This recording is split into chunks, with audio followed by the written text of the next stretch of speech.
পার্বতীপুরে lion চক্ষু হাসপাতাল and diagnostic সেন্টারের নতুন কমিটি গঠন।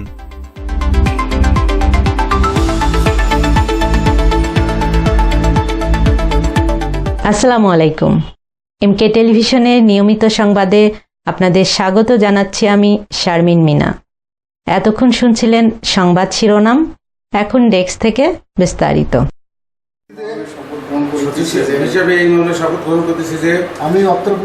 দিনাজপুরের পার্বতীপুরে লায়ন চক্ষু হাসপাতাল অ্যান্ড ডায়াগনস্টিক সেন্টারের নতুন কমিটির কাছে আনুষ্ঠানিকভাবে দায়িত্ব হস্তান্তর করা হয়েছে।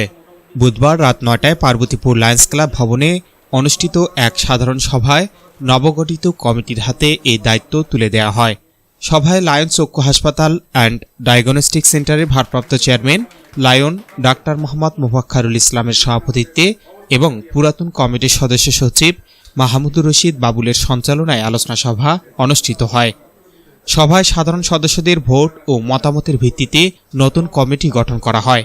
নবগঠিত কমিটিতে সদস্য সচিব নির্বাচিত হয়েছেন লায়ন মোহাম্মদ আতিয়া রহমান, কোষাধ্যক্ষ নির্বাচিত হয়েছেন লায়ন আফজাল হোসেন এবং সদস্য নির্বাচিত হয়েছেন লায়ন এজেডএম ওয়াজেদুল হক।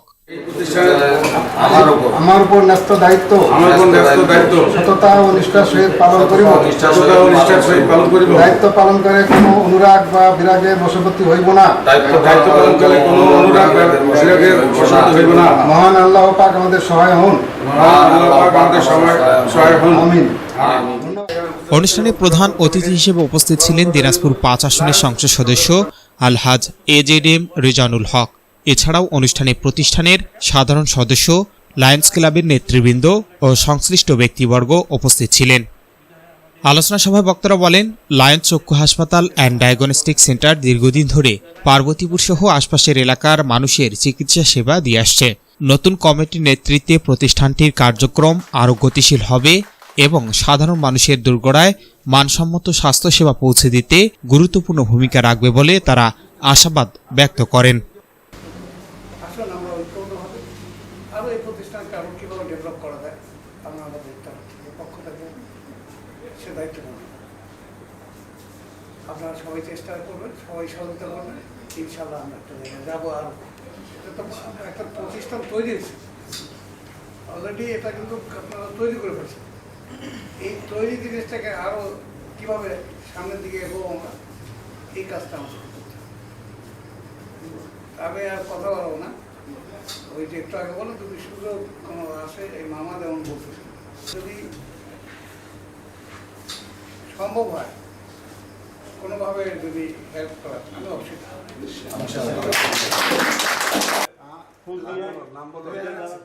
আমাকে শুভেচ্ছা জানানোর জন্য। যদিও আমি ভোটার ছিলাম, কিন্তু আমি হয়তো কয়েক ভোট বেশি পেয়েছি, ওই কয়েক ভোট কম পেয়েছি।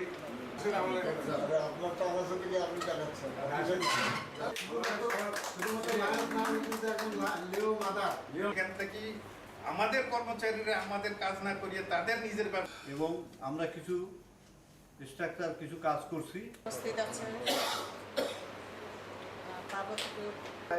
লাইনগুলোর সাথে সাথেই এই চিকিৎসা সেবার জন্য 26 এবং 27 লক্ষ বছরের যে কমিটিটা দেওয়া হয়েছে, সেই কমিটি আমরা জানি না, কমিটিকে ধন্যবাদ দিতেই পারি।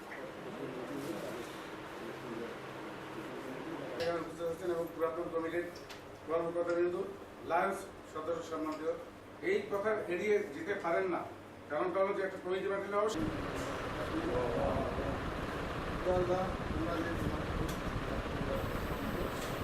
S Rahman, news desk, MK television. শেষ করছি এমকে টেলিভিশনের নিয়মিত সংবাদ। এতক্ষণ সাথে থাকার জন্য সবাইকে অনেক অনেক ধন্যবাদ।